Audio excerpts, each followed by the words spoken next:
और बहुत ही प्यारा देशभक्ति का गीत हमारी श्रावस्ती की बेटी रुक्मणी ने गाया है। ग्रेट श्रावस्ती चैनल बहुत बहुत धन्यवाद करता है। स्वागत है सभी दर्शकों का ग्रेट श्रावस्ती चैनल पर। चैनल को सब्सक्राइब कर लीजिए ताकि आपको पूरे उत्तर प्रदेश की खबरें हमारे चैनल से मिलती रहें। घंटी का बटन दबाइए ताकि हर खबर का नोटिफिकेशन आपको मिलता रहे। सरकार की विभिन्न प्रकार की योजनाएं जो कि जन्म से लेकर के मृत्यु तक गरीबों को लाभान्वित करती हैं, इन्हीं योजनाओं को जनता के बीच में रखने के लिए आज सामाजिक सद्भावना सेवा संस्था की ओर से इकौना सामुदायिक स्वास्थ्य केंद्र पर श्रमिक चौपाल का आयोजन किया गया, जहां पर अनेक विभागों के विभागाध्यक्ष पहुंचे और उन्होंने मंच से अनेक योजनाओं के बारे में लोगों को बताया कि किस तरीके से इन योजनाओं का लाभ आम जनता को मिल सकता है। इसके लिए कैसे रजिस्ट्रेशन कराना पड़ेगा। यहाँ पर कैंप लगवाकर लगभग 350 लोगों का रजिस्ट्रेशन भी किया गया। कार्यक्रम के मुख्य अतिथि एडीएम और सीएमओ, एडीएम न्यायिक आदि प्रशासनिक अधिकारीगण मौजूद रहे। कार्यक्रम में जिलाधिकारी नेहा प्रकाश को आना था, लेकिन किसी कारणवश मैडम नहीं पहुंच सकी। कार्यक्रम के संचालक डायरेक्टर सद्भावना सेवा संस्था के अध्यक्ष योगेंद्र मणि त्रिपाठी ने बताया कि सरकार की योजनाएं जो कि इंसान को जन्म से मृत्यु तक निर्धारित की गई हैं, उन योजनाओं का लाभ आम जनता को कैसे मिल सकता है। इसीलिए इस तरीके के चौपाल का आयोजन किया जाता है ताकि लोगों को जागरूक किया जा सके, और इसके लिए श्रमिकों का पंजीयन जरूरी है ताकि यह योजनाएं पात्र व्यक्तियों तक पहुंच सकें। श्रमिक चौपाल में कई लाभार्थियों को प्रतीकात्मक रूप से विभिन्न विभागों की योजनाओं से लाभान्वित किया गया। इस कार्यक्रम में कुछ ऐसी बालिकाएं भी हमारे बीच पहुंची जिनके ऊपर हम सभी लोगों को गर्व होना चाहिए। हमारे यहाँ कुछ ऐसी बच्चियां हैं जो मंडल स्तर पर फुटबॉल में श्रावस्ती का डंका बजा करके आई हैं। वही हमारे बीच एक ऐसी बच्ची है जो अपने आप में अद्भुत है। इस बच्ची का नाम सगुन है और ये इकौना के मोहनीपुर गांव की रहने वाली है। इस बच्ची ने प्रधानमंत्री नरेंद्र मोदी से आमने सामने बात करने का मौका हासिल कर लिया है।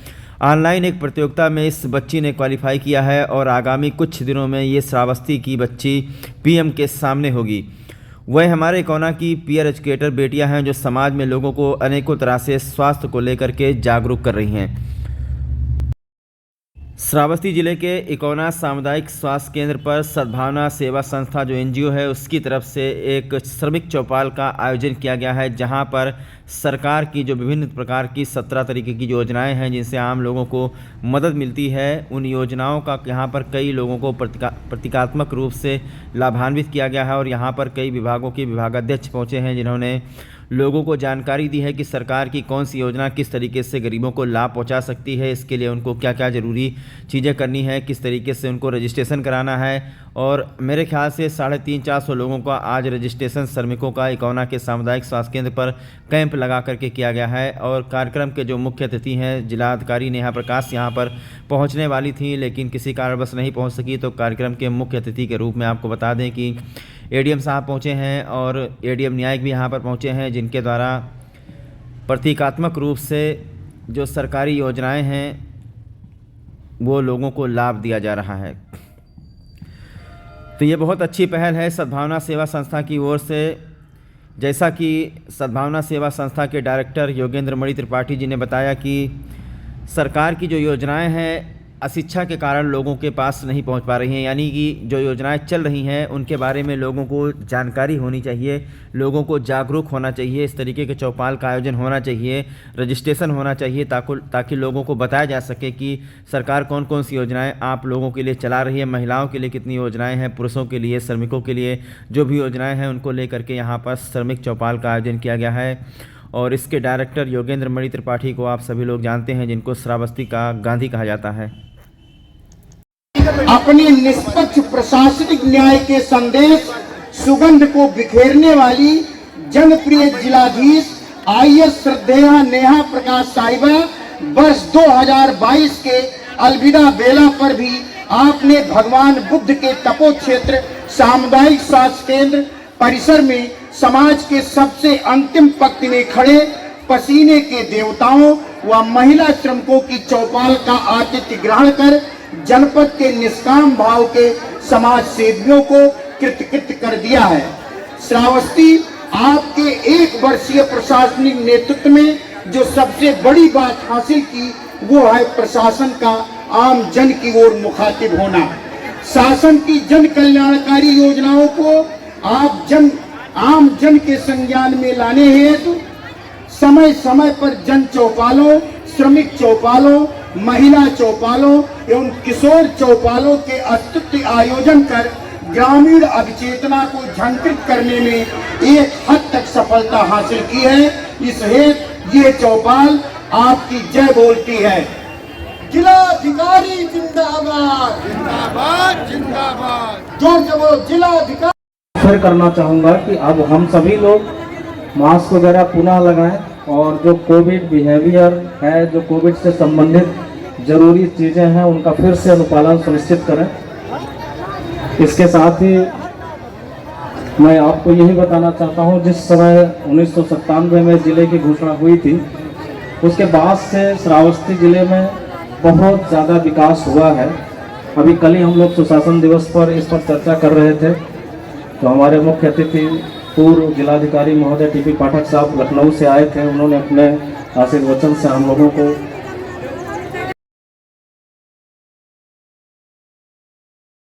और अब मैं आपका परिचय करवा देता हूं कुछ ऐसी बेटियों से जिन्होंने श्रावस्ती का डंका जाकर के बजाया है। मंडल स्तर पर दूसरे ज़िलों में जाकर के श्रावस्ती का डंका बजाया है और श्रावस्ती को जीत दिलाई है। ये बच्चियां हमारे ही कौना थाना क्षेत्र की रहने वाली हैं और फुटबॉल प्लेयर हैं जो मंडल स्तर पर खेलती हैं। और जानकारी मिली है कि इन बच्चियों ने मंडल में जाकर के श्रावस्ती का डंका बजाया है। इन बच्चियों को सम्मानित करेंगे हमारे श्रावस्ती ज़िले के सीएमओ शारदा प्रसाद, उनके द्वारा इन बच्चियों को सम्मानित किया जाएगा। बहुत अच्छी बात है।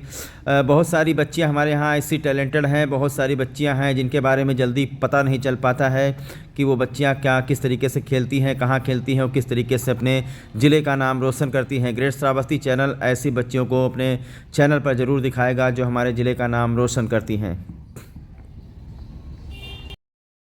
और मैं आप सभी लोगों का परिचय करवाना चाहूँगा। इस बच्ची का नाम है सगुन सिंह और ये हमारे कौना थाना क्षेत्र के मोहनीपुर गांव की रहने वाली है। अपने आप में बहुत ही अद्भुत अलौकिक बच्ची है। ये काफ़ी टैलेंटेड है, आंख बंद करके भी पढ़ सकती है। तो इस बच्ची ने कोई एग्ज़ाम क्वालिफाई किया है ऑनलाइन जो है, उसके बाद में प्रधानमंत्री नरेंद्र मोदी से मिलने का मौका मिल रहा है इस बच्ची को। हो सकता है आगामी 1 महीने के अंदर या कुछ दिनों में ये बच्ची सीधे प्रधानमंत्री नरेंद्र मोदी के सामने पहुंचेगी और वहां पर प्रधानमंत्री नरेंद्र मोदी से बात करेगी। आइए इस संबंध में योगेंद्र मणि जी से जानकारी ले लेते हैं। देखिए, अभी नीति आयोग ने पीछे दिनों श्रावस्ती जिले को हिंदुस्तान का सबसे पीछे का जिला घोषित किया है और ये कारण उसके निकल करके आए हैं कि यहाँ अवेयरनेस नहीं, हम जागरूकता के अभाव के कारण इस इंडेक्स में सबसे पीछे चले गए हैं। ये उसी की धुंधवी है जहाँ महिला श्रमिक, पुरुष श्रमिक सारे लोग इकट्ठा होकर के आज करीब 700-800 की तादाद में यहाँ श्रमिक आए हैं, अपना रजिस्ट्रेशन कराए हैं। रजिस्ट्रेशन कैंप देर शाम तक यहाँ चलता रहेगा और ये रजिस्टर्ड श्रमिक को आयुष्मान कार्ड मिलेगा और 17 प्रकार की श्रम विभाग की योजनाएं मिलेगी। जब पॉकेट मजबूत होगा तो गरीबी भागेगी। मणि जी, यहाँ पर कुछ लाभार्थियों को कल्याणकारी योजनाएं जो हैं उनके तहत कुछ उपकरण वितरित किए गए हैं, इसके बारे में जानकारी। ये प्रतीकात्मक रूप से हमारे प्रशासन ने पहुँच करके जनता के बीच में इसे बांटने का जो प्रयास किया है, वो ये बताने का कि श्रम विभाग ये कर रहा है, कृषि विभाग ये कर रहा है, मत्स्य विभाग ये कर रहा है, खेलो इंडिया ये कर रहा है। अभी देखिए, एक सबसे बड़ी बात निकल कर आई है कि हमारी बेटियां मंडल स्तर पर भी खेल में टॉप की हैं और फिर प्रदेश स्तर पर, राज्य स्तर पर श्रावस्ती ने टॉप किया है। ये श्रावस्ती के लिए गौरव की बात है, बेटियों के लिए गौरव की बात है। ये हमारे जो इकौना देहात सेक्टर है, सद्भावना सेक्टर के अध्यक्ष श्री चंदन सिंह की बेटी है। इस बेटी ने एक उस प्रतियोगिता में भाग लिया जिसमें निबंध लिखने की बात थी कि जिसका सबसे अच्छा निबंध होगा वो परीक्षा संबंधी सवालात प्रधानमंत्री के साथ संवाद स्थापित करेगा। ये बेटी हमारी उसमें चुनी गई है और इसको तमाम बधाई है कि श्रावस्ती के मंच से ये प्रधानमंत्री से बात कर करके जनपद को गौरव दिलाएगी। क्या नाम है बेटा आपका? शगुन सिंह। अच्छा, क्या क्वालिफाई किया है, किस तरीके के क्वेश्चन आंसर थे? जैसे कि उसमें मुझे टॉपिक दिया गया था निबंध लिखने के लिए, कई सारे टॉपिक थे, तो मेरा टॉपिक था our culture is our pride. तो उस पर मैंने एक बहुत लेंदी एस्से लिखा जिससे मैं सेलेक्ट हो गई और अब मुझे मोदी जी से बात करने का अवसर मिलेगा। जब ये डेट ऑर्गेनाइज होगी परीक्षा पर चर्चा वाली, तब मुझे मोदी जी से बात करने का अवसर मिलेगा। अच्छा, अभी हमने सुना कि काफ़ी टैलेंट है आपके अंदर, आप आंखें बंद करके भी पढ़ सकती हैं। जी हाँ। अच्छा, जैसे आंखें बंद करके ये पढ़ने वाली ट्रेनिंग कैसे मिली आपको? ये ट्रेनिंग मुझे मेरे घर पे ही दी गई है मेरे चाचा जी द्वारा, और इस ट्रेनिंग में मुझे बहुत कुछ सिखाया गया। मैं अपने आँखों में पट्टी बांध के बहुत सारी चीज़ें भी बता सकती हूँ। मैं जैसे एक अंधा इंसान होता है एकदम वैसे ही मैं सारी चीज़ें एक नॉर्मल इंसान की तरह कर सकती हूँ। किस गांव से आती हैं आप? हाँ, किस गांव से? मोहिनीपुर एटिकोना। हाँ, एक इनको जो है इसका प्रॉपर जो होता है। अच्छा अच्छा अच्छा, ठीक उस टॉपिक पे जो है हम इसको एजुकेट कराते हैं। क्या बात। जो टाइमिंग होती है उस टाइमिंग में बच्चे को प्रेजेंट कर देंगे। वो समय वो जादू नहीं होता है, ठीक है, बल्कि आंखों पर पट्टी रहेगी। तो उसी हिसाब से वहाँ और ऐसी भी बुक्स हो सकती है जिसमें कभी ना पढ़ी। बस ठीक है।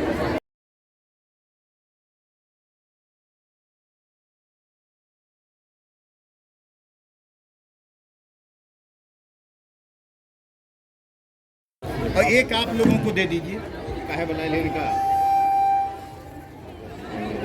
बोला जाए। ये चंदन की माला आपको समर्पित है कि जिला प्रशासन को ऐसे ही खुशबू जनता के बीच में बिखेरिए।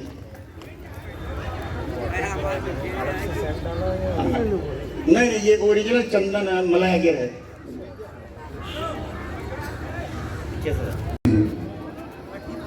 आप